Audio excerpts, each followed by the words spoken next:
Hey, what's up, y'all? Thank you for tuning in to Rebirth Podcast. Tonight, we're going to be talking about the other side of therapy from a therapist's perspective. Make sure you like, share, and subscribe to tonight's video.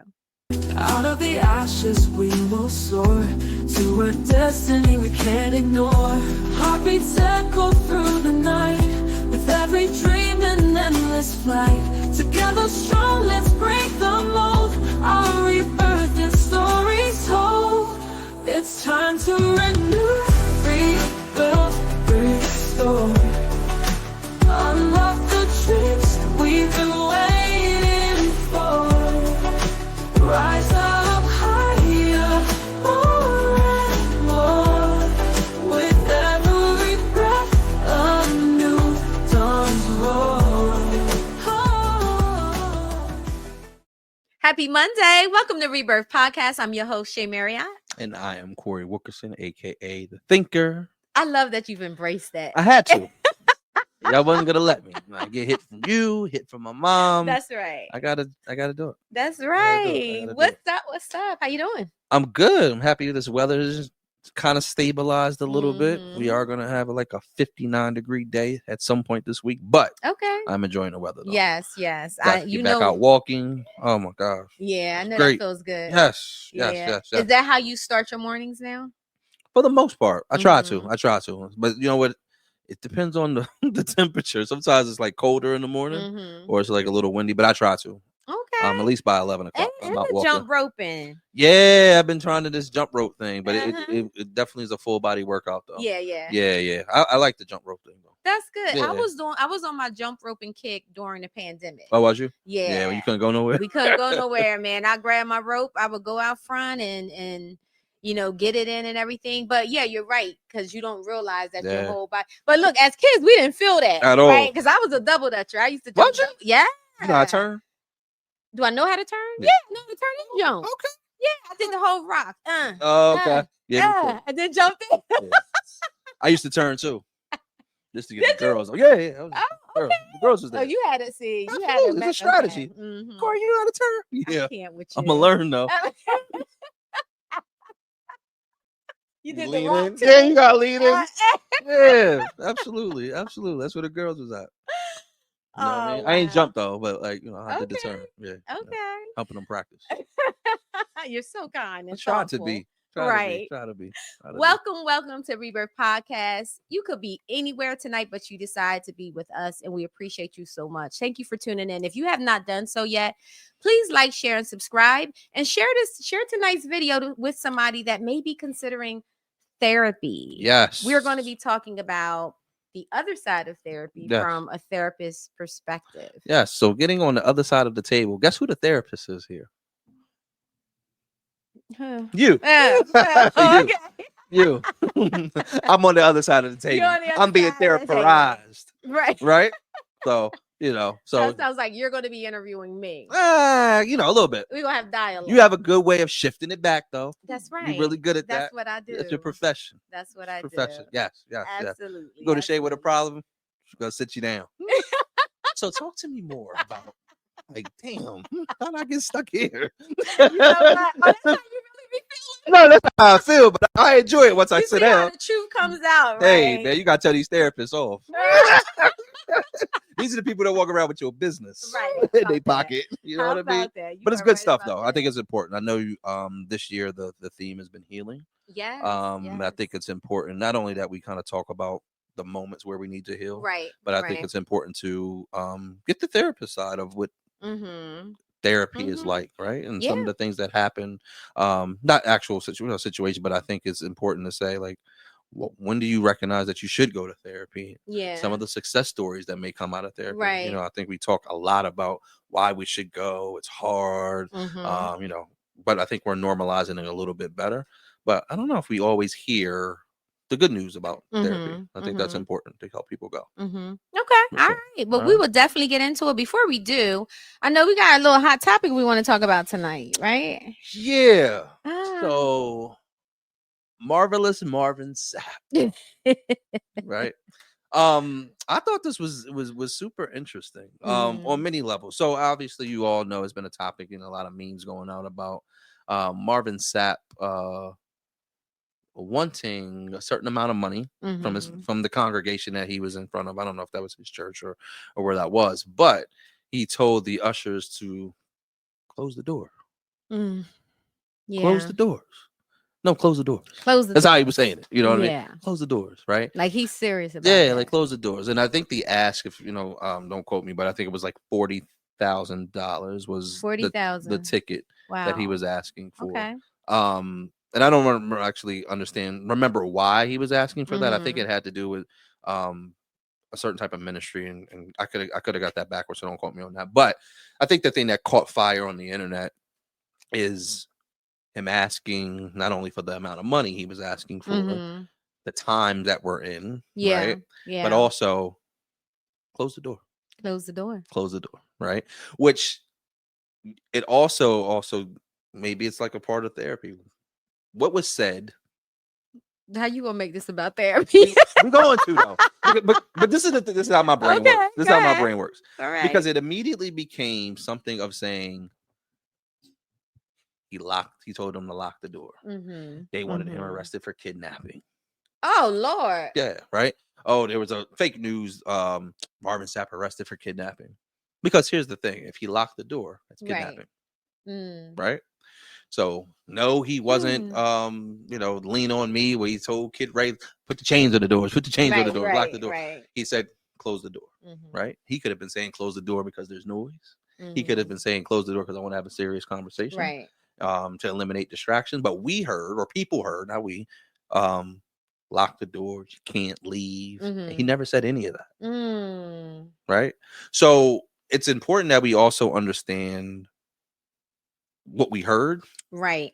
And what was actually said. Exactly. Right. Yeah. So it's a sensitive topic when you think about when churches ask for money, pastors ask for money, the lifestyle they live, the pockets, that stuff they asking for. Why are you asking for this amount of money? And I just thought it was super interesting how it caught fire. Yeah, I bet it did. Yeah. So he has since come out and apologized, said that he was a little assertive in how he said what he said. But he did come out and say, well, I never told you to lock the door. Okay. Right. I did say the door is closed. You can come and go as you want. But I was having a conversation with everybody in the congregation about why we needed. No, this money wasn't coming to me. It was about an initiative that we was running and things that we were doing. And honestly, behind the curtain, that conversation around tithing, the conversation around offering, and the conversation around how much you give, when you should give, is a very serious topic, period. Yeah. Right. So I think that was attached to what we heard when he said what he said. Yeah. And the times that we're in, like, the times the economy is not the greatest, and people asking for money, and the amount of money is a sticker shock. $40,000. You know what I mean? So what would you have done if you were in the congregation had he said that? I would have just gave the amount of money that I had. Okay. I didn't have $1,000. Right. I think it was like row 2 was like $20. I would have been in a $20 row. Right. I think he asked some other folks to give like $100, depending on where you was at. Okay. He didn't exempt, the people that was, on the stage or whatever. And I think it was initially the people at home you want to give. Right. Right. So I think, again, he wasn't demanding that you give $1,000. That's what he wanted. Right. But at the end of the day, you give what you have. Yeah. Right. And if you gave your 10%, that's what it is. He wasn't going to lock you up if you didn't give $1,000. Right. You know what I mean? So I think, again, we just have to be careful how the message is provided and how the message is received. And what we're telling when we leave out of a certain situation. Yeah. Right. Yeah. Because, never would have made it. We listen to that all day forward. Right. But as soon as somebody makes a mistake or he offends you, now you're ready to burn him at the stake like we want to burn every other Black person. Wow. So what do you guys think? I know that you've heard the story. Now, the memes was funny. The memes. I haven't seen them. I haven't posted been on social one media. today. I had to look at it. Oh man, I was hilarious. I had to look at the memes. Hilarious. Well, yeah. What is your thoughts? Drop your comments in the comment section and let me know what your thoughts are about Marvin Sapp asking for $40,000 and asking to close the doors.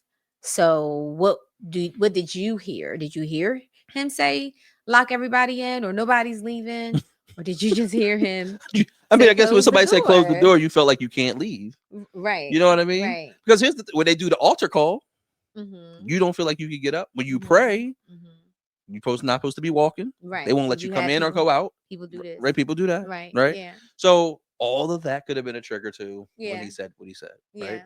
The Yeah. projected order. So But I think too, we're just living in a time where everything is so triggering. yeah.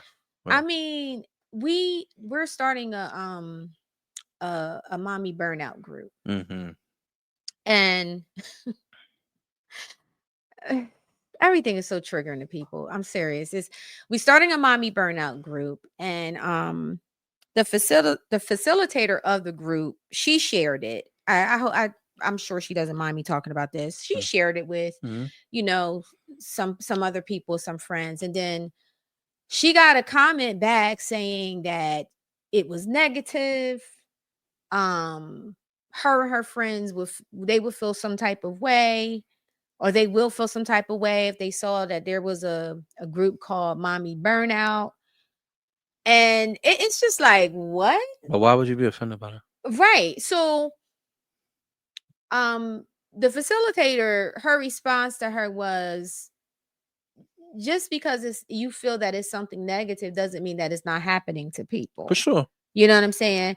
People are getting burnt out, parents, period. Not just mommies, but daddies that are raising their kids by themselves, whatever. They experience burnout. We all experience burnout, whether it's work burnout, mommy burnout. I don't know. Whatever burnout so was the you want to because put of the out mom? there, because it said burnout behind the mom. Oh, okay. Yeah. So it doesn't matter what you name it. You're never going to police people. And when did that become a thing? What? Everything that's labeled could be potentially offensive. And maybe it was always a thing, but maybe it's amplified now due to social media over the last. We was in the house for 2.5 years, so we had room to be sensitive about everything. Absolutely, messaging is a problem, right? Everything, you know what I mean? Is just. But I don't. I mean, me personally, in respect to whoever was offended, right? But at the end of the day, what I also have learned is that just because you're offended doesn't mean you need to change something. Exactly. You know what I mean? Exactly. My new book, Let Them. It's let real. them? Let them. That's the name of the book. Yeah. Okay. Yeah. And it's let them be offended. Okay. What's going to happen? You got a new book coming out for real? Not my book. Oh, I'm reading a new book. Oh, you're reading a new book. Oh, okay.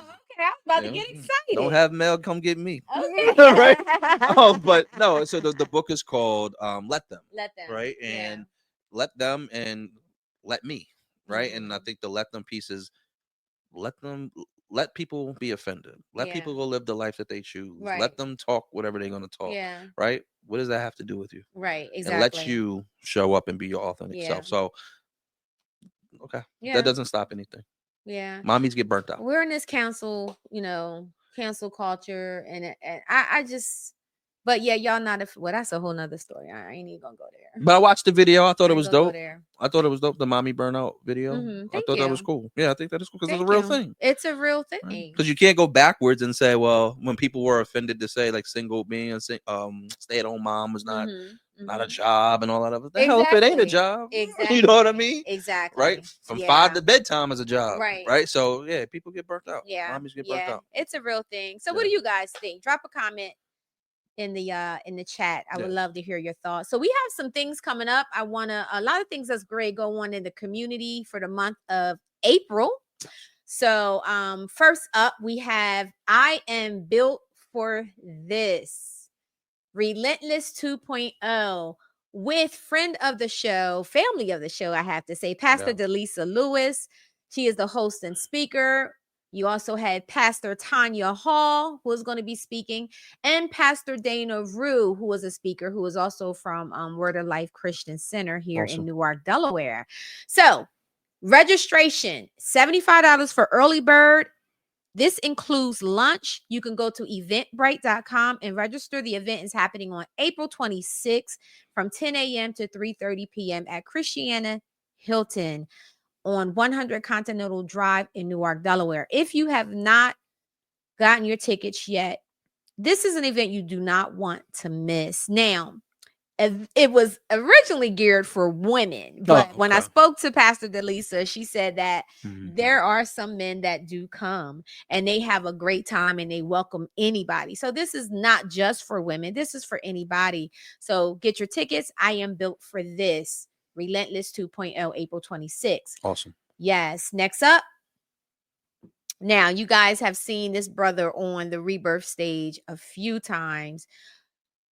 Eric Robinson.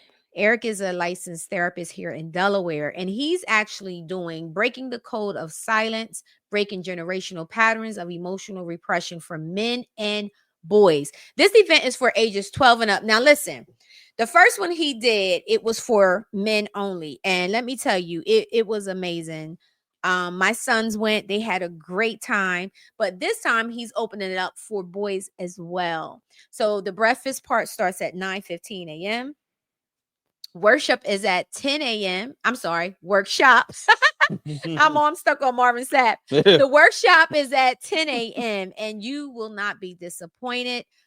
This is going to be at Tabernacle Full Gospel Baptist Cathedral with Pastor Mark W. Rainey Sr. on 501 Washington Street in Wilmington, Delaware. This is also April 26th, and it is free, y'all. So you see the QR code, pick up your phones right now and go ahead on and scan that. You got to reserve by April 24th. It's absolutely free. It's going to be powerful conversations designed to break barriers, build understanding, and bridge the gap between boys and men. The space is for wisdom to meet fresh perspectives, fostering growth, connection, and mutual respect. Don't miss the impact of this dialogue that they're going to be having. Yeah, that's awesome. I'm gonna try to make this one. My sister is having a party. Everything's on the 26th, but I'm definitely trying to. It's in the morning, so I'm gonna try to make this one. But that's awesome. Awesome. Yeah, it's gonna be good. Eric has a powerful story. He's a powerful speaker. Definitely will get your attention and motivate you to change some things or talk about some things at least. And the thing is to have the conversation and start the conversation from men and boys. I think that's important. So that's awesome. Yeah. So that's awesome. Shout out to them. Yes. And Sister Delisa. That's my girl. That's my girl. And last but not least, we have the African Food and Culture Festival. So we supposed to be attending this. Oh, yeah? We got an invite to come out to this. Yes. What's on the menu? By the person that's over it. So African Day Food and Culture Festival at Tubman Garriott Park at the riverfront. Nice. Rosa Parks Drive in Wilmington, Delaware. This is going to be May 24th from 10 a.m. to 4 p.m. Again, another free event. So go to africanday23 at yahoo.com to get more information. And I believe they're also going to be having some type of ball that evening as well. She's going to send me the information once I get that out and share that with you guys. Awesome. But yeah, I'm excited. African Day, food and culture. Have you ever had African food? A little bit. Okay. I've hovered around it a little bit. Okay. But I'm eating that day though. Yeah. I'm tried that day, but I haven't had a lot of it. I want to go and try. Have you? And stuff. I've had jollof. Okay. Did I say that right? Jollof rice. Okay. And I had another dish, but I don't know what it's called, but it was really, really good. A friend of mine's had made it. Nice. Yeah. So we're gonna try it out. Yeah. So we're excited about that. So yeah, thank you guys. If you guys are looking to advertise, please reach out to Rebirth Live. I'm sorry, info at rebirthlive at gmail.com. Info rebirthlive at gmail.com. Okay, I messed that up. Info rebirthlive at gmail.com if you would like to share any type of events or community events that you have coming up. Okay, so let's get started. Yeah, let's get started. I'm going to throw one more topic at, but I'm not going to do that. I'm not going to do that. So the other side of healing and therapy. So let's get to the therapist side. So real quick question, intro question. What made you want to become a therapist?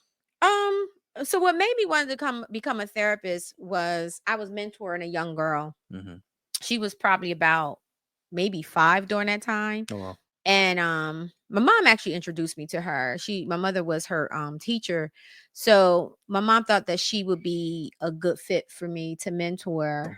She was sexually abused by her mother. Okay. And I think the young girl at the time was living with her, being raised by her grandmother. So I we just connected, and I enjoyed it so much. Now, keep in mind, during that time, I was transitioning from the music industry and trying to find what was my new purpose. Okay. And I wasn't a therapist at that time, so I was just mentoring. Okay. Okay. But once I, start working with her and I just fell in love, and I was like, this is what I'm supposed to be doing. Nice. So I went back to school and got the degrees and license that and stuff that I needed to get to become a therapist. Nice. Yeah. Mm-hmm. So how does that feel being a therapist? Is it fulfilling for you? It's very This many years? fulfilling. Yeah. Because, I feel like, as a believer and someone that has a relationship with God, you always want to know, well, what is it that God wants you to be doing? What is my purpose? What is my ministry? Right. And I feel that this is exactly what I'm supposed to be doing. I've tried different things, like we all have, Right. Like I said, I was in the music industry, and then I went into corporate America. So I did banking for many years. And I made amazing money in banking. However, I felt like for me, not for anybody else, but for me, there was still a void. I felt like something was missing. Like I didn't come home feeling like I made a difference. Gotcha. You know what I'm saying? So, and I worked in foreign currency when I was in banking. But what I do is very, very rewarding. It is. And I had to change my mindset, because just like every social worker that comes fresh out of grad school, right? We put a cape on our back and we try to become these super social workers, right? And try to save everybody. But that's not what it's about. If you can reach one person and change, have somebody just think about something that went on in a session that could be life-changing for them, then that's progress. Okay. You know what I'm saying? Yeah, that makes sense. Yeah. So, like, what do you think about it? Like, we've heard therapy over the years, and it's had a negative connotation sometimes, and then I think over the last at least 10 years or so, it's starting to shift a little bit, right? Therapists having a therapist, going to therapy, is becoming more of something that is a positive thing for folks, right?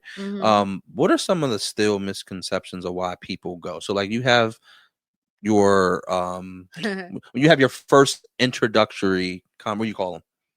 Intakes. Your intakes, right?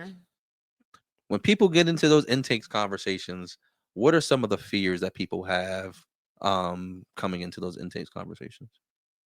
So, well, to answer your first question, is the misconception is that you got to be crazy to see a therapist, or something has to be wrong with you to see a therapist. You should be seeing a therapist even when things are going good. Yeah. Right? It's almost like and not comparing a therapist to God, but if people are honest, people usually pray when things are bad. For sure. Yeah. Right? That's when people are really, join me, pray for me, y'all, all of this. Yeah. But do we ask people to pray for us when things are going good? Yeah, very true. You know what I'm saying? So, I think that's the biggest misconception, is that you something have to be wrong with you. But just like you get a physical every year for medical, you should be getting your mental checked out every year. Absolutely. Right. Absolutely. So when people come into the intakes, you said what are they expecting, or what? Yeah, like what are some of the things that they are? I think there's like a shock. Your first intake, you don't know what you're going to ask us, right? I've been to a couple intakes, right? It's like you never know what they're going to ask. I definitely judge when they come on the camera. I'm like, all right, am I going to be able to connect to this person or not? And I trust them, right? And I wonder, like, do y'all feel the same way? Like, you looking at the other person, like, and maybe you can't answer that, but like, I think naturally you be like, how's this gonna go? I can answer that. Okay. So when I was seeing clients in the office, that's a big deal. First thing, when people would come into my office, they would be like, "Oh my God, you really do have the couch," and then I lay on the couch, right? Can I lay on the couch? Right, they'll lay on the couch, because when you're watching TV and stuff, you see the patient on the couch and all of that. So I always have my office is actually set up. I'm a I'm a mood person, Yeah, so yeah, yeah, yeah. I like to set the tone and the environment, Right. right? So I it's cool. The light is low. Okay. You know, it's relaxing. You have You a fountain in know there? that I think I No, you got some water falling in there. got some, but there's nice like maybe like nice music Okay. playing, soft music or whatever. And it's like when you come in, it's just like I'm relaxed. That's what I want them to walk into, a relaxing environment. Now, since I've been virtual for several years now, yeah, you can tell when a client logs on if they're very nervous because they don't know what to expect. So I always try to greet with a big smile and just be like, "Hey, how you doing? Good afternoon." You know, if I'm giving you good energy, that's going to roll over to you. Okay. You know what I'm saying? I'm not okay, tell me how you feel. You know, well, how'd you feel about that? That's not who I am. Okay. You know, no shade to anybody that Exactly. works that way, but that's not how I work. I want my clients to be able to connect to me. I want to be able to connect to them. And I'm not here to judge, to criticize, you know, I'm not here to give you your answers. Right. That's a big one. But I'm here to guide you. And most of the time, you already know those answers. You already know. You just need confirmation or you need a little bit guidance through this thing called life. Awesome. Yeah. How do people know they should go and seek a therapist? Or how would you know? Right. So I think you made a good point in saying same way you go get your body checked physically. Yeah. You should also get your mental check. Yeah. Right. I think that matters. Right. What are some of the things that I need a fan? I'm hot. Child, where them fans at? Yes. You about to carry your fan just for that? Listen. But so what are some of the eye openers to say, hey, maybe I should probably check and see about a therapist? Anytime where the normalcy of your everyday life, like when you feel that your baseline, I know I'm using therapy terms, but we all have a baseline that we function on, right? Mine's might be higher than yours might be lower than mine, yours might be higher than mine, right? We all have a baseline that we function on every day. Anytime that's interrupted and the normalcy of your everyday life is being interrupted through some type of symptoms that you may be having, rather as anxiety, depression, you know, insomnia, whatever those symptoms are, and it's showing up in your everyday, then that's a clear sign that something is disrupting your ability to be able to function at that normal baseline that you're used to functioning at. Gotcha. Right. Okay. And you may want to seek therapy for that, but that might not always be the case. Sometimes people are functioning well, right? But maybe there's something that's happening in their life or that's coming up in their life that is causing, you know, some things to feel a little bit different, and they want to address those things before it gets out of hand. Okay. Right. Okay. So there's no like cookie cutter reason. Right. But most people that are coming into therapy is because they don't have a grip on their everyday, the normalcy of their everyday life. Gotcha. Something is interrupting that baseline. Okay. Okay. Fair enough. I think that anytime that because I enjoy it. Right. I enjoy it. I've always enjoyed it. Because you have somebody that has no real ties to the outcome outside of you getting better, right? But they don't know the story, right? They don't have a bias, right? They just want to see you get better, right? And the ability, that first intake session is always fun because I just lay it out, right? And they used to be like, I wasn't expecting all that on the first shot, right? So the intake is really only to get information from your past. Yeah. And so it sounds like you one of those people that come in and then you do your intake and your first session. Absolutely. But you know the thing is, when I go, I've already made up my mind why I'm gonna be there. Right. I'm not here to waste your time. I don't want to waste mine. Right. And I'm also assessing if I'm going to stick with you or not. Mm-hmm. Right. So like, I Mm-hmm. think there's an interview on both sides, because Mm-hmm. I'm sure on your side, on the therapist side, is like, this might not be for me. Right.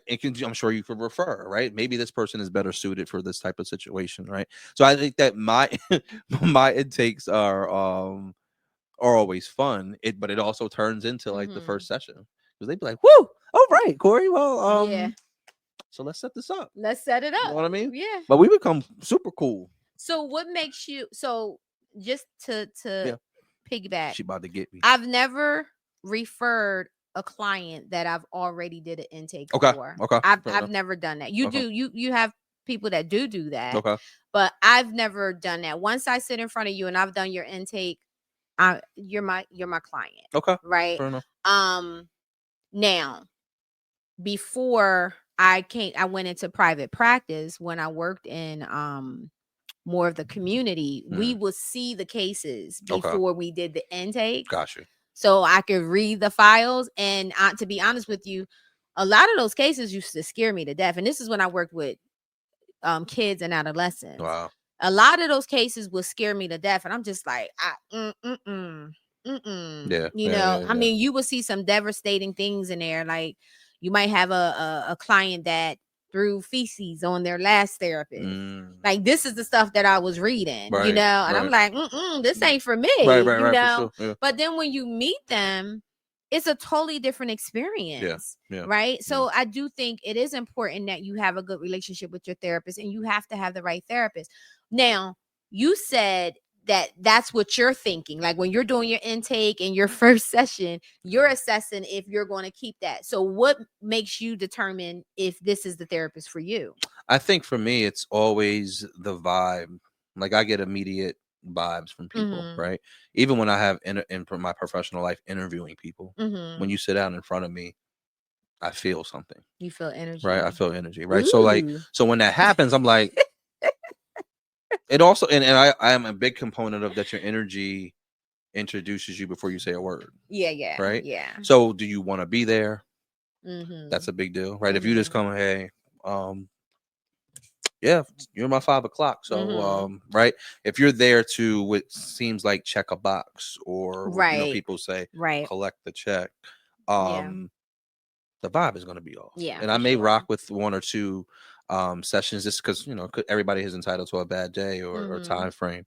But if that's not, if it's, there's no connection, I don't have a problem shifting, because you have to. Yeah. I think you have to, right?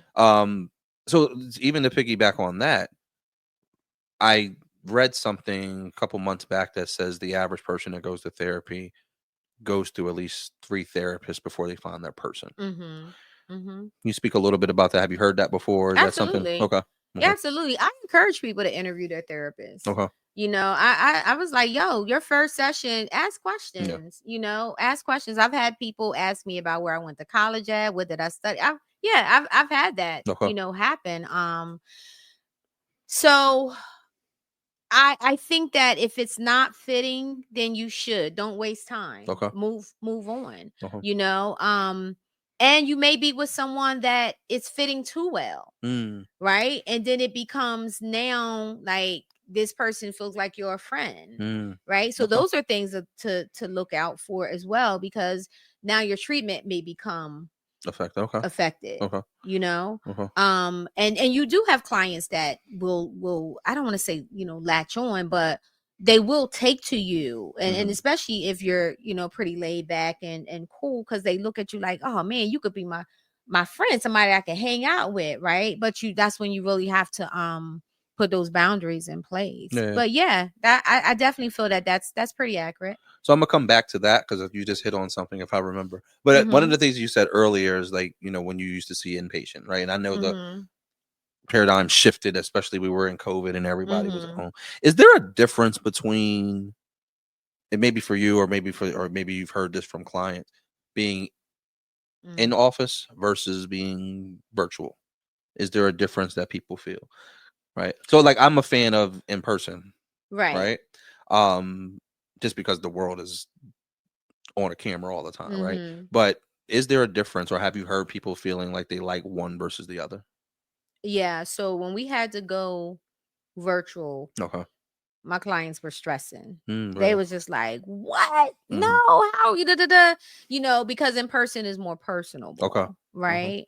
But now that they're all virtual, I can't get them to come back to the office because it's the flexibility of being able to just open your phone or open your laptop is so convenient. For sure. And we have less people missing appointments when it's virtual, right? Where if you're waiting for a client in office, they may not show up or something might come up or traffic may, they're running late.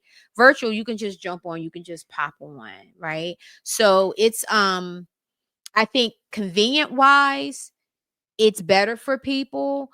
But then some cases you can't do virtually. Some cases you do need to be in person and that's individually based. It depends on what that person may have going on, right? So let's say I'm working with somebody that may have extreme OCD and I want to use exposure therapy with them. I can't do exposure therapy with them virtually. Okay. You know what I'm saying? I need to be with them like one-on-one, face-to-face, rather either in office or perhaps in the community. Okay. Right. So I had someone that couldn't walk through the mall. She couldn't go through crowds or anything like that. Okay. And this was a while ago. So we would meet at the mall and we'll get in the door. And how are you feeling? Where are you? Where's your breathing? How are you feeling? Where's your stress levels? And if they were really high, then we're done for the day. Oh, okay. We're not going to go any further. We'll try it next week. Next week we may be able to walk into Macy's. We can walk around Macy's, right? But we can't walk in the mall. And then we'll do it again until each time she gets further and further. So then finally she was able to walk through the mall, but she walked through the mall with her head down the whole time. Oh, wow. She never lifted her head up. She walked through the mall, but that was progress because before she couldn't do that, right? So that's exposure. Yeah. And you're coaching them through that. That makes sense. You talked earlier about boundaries and having boundaries, right?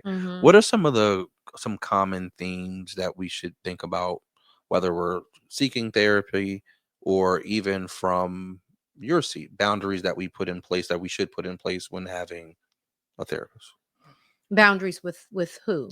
So from me to my therapist, what are some common boundaries that you would need to put in place for your therapist?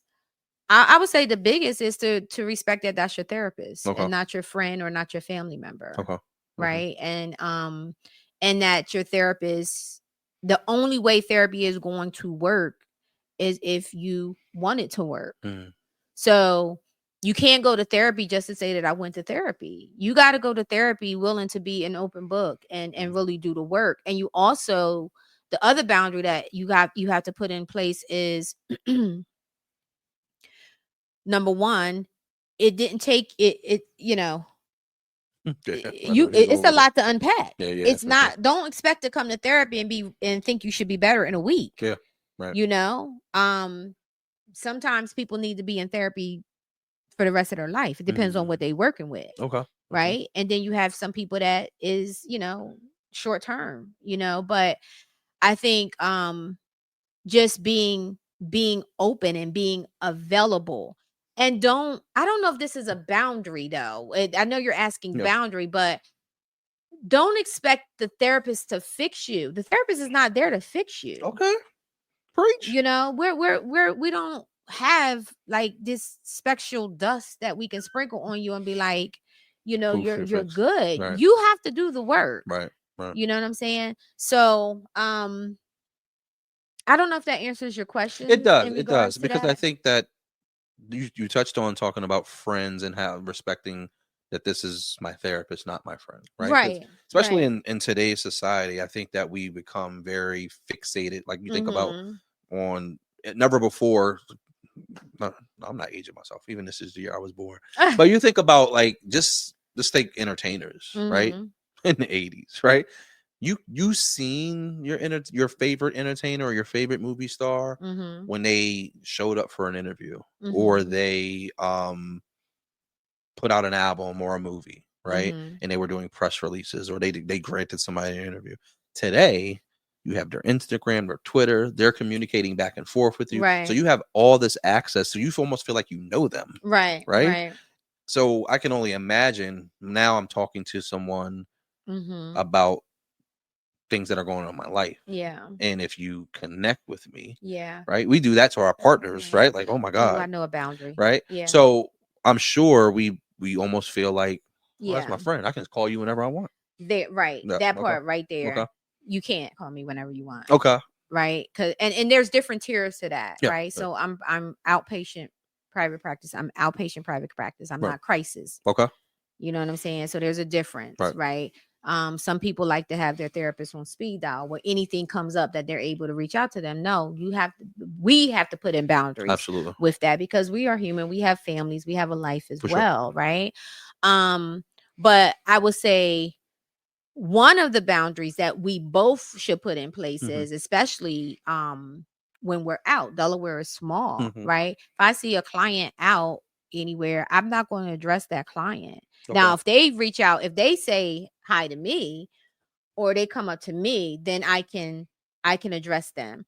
But I'm not going to be like, hey, Corey, how you doing? And I know that you're my client. Gotcha. Because whoever you're with or somebody might be watching may know I'm a therapist and we're like, oh, she in therapy, right? So that's just us protecting you, right? Confidentiality. We have to protect that at all times. But if you was to come over and say, hey, Shea, how you doing? That's my therapist. That's on you if you out, if that's what you want to disclose, right? So that's important. Those boundaries have to be important. And I always say that to my clients. When I first start with them, listen, I if I see you out, I don't be offended if I don't speak to you first. If you speak to me, I will speak to you. But I don't want to out people if that's not what they want. But and again, the other thing would be is I would say social media would be a big one. Like and this is such a small world. And to be honest, sometimes I've even had people that have already been following me, but I may not know them like that. Gotcha. And they end up being a client, but you're already following me on social media. So it's what I'm going to go and say, hey, you can't follow me on social media, right. But if some of my clients will ask me, is it okay if we're, friends on social media? And I said, well, we, I, honestly, I would rather not, and you have to put those boundaries in place because some people put a lot of their life on social media. And that can also be a little conflict of interest. I would imagine. Yeah. So well, thank you for this. You're welcome. This was interesting. Maybe there's another part 2 down the line. I think this was good to hear the other side of the table. You have more to ask, but I know we up against time. We are. So real quick, as we kind of just close out, for people that are on the fence about therapy, they've heard great things, they've heard bad things. I'm just sitting on the fence. I don't know if I should. What are some advice that you would give to those folks, real quick? If you had a bad experience with therapy, I would say give it another shot, give it a try, right? We've all had bad experiences with people, rather it's if you're dating someone, if it's your favorite store, maybe you had bad customer service. So you have to look at, you didn't stop going to that store though, right? You may have, you just, you go to a different line, or you just don't go to the same person, or whatever the case may be. But don't give up. If you had a bad experience, try somebody different. Ask refer. A lot of my clients are being brought in through referrals, through other people that I'm already seeing. They have referred them to me, right? So if you know someone that is in therapy, ask them about their therapist. Another thing is read the descriptions. We have cliniciansofcolor.org. You can go on there, and it's a bunch of Black and brown therapists that are on there that you can read their description as to what they specialize in. Some of us put, a little bit of personal business in there just so you can relate to. You have Black and Brown Therapists of Delaware. There's so many different directories where you can go and look for a therapist, but don't give up. For sure. Don't give up, because it's needed. So cool. Yeah. Well, I appreciate you being open to this conversation. I was going to switch it and interview you. Ayo, are you open? That was a flashback. Shout out to Nelly and Jarrell. Right. Yeah. Shout out to them. Yeah. Shout out to them. Absolutely. I'm sure we'll talk about this a little bit more another time. Absolutely. So, yeah. Thank you guys for tuning in tonight. And if you want to know more about therapy or how to find a therapist, again, you can reach out, info rebirthlive@gmail.com. I will be more than happy to guide you down that road. So Awesome. All right. All right, guys. I'll see you next Monday. Until then, have a blessed week. Good night. Good night.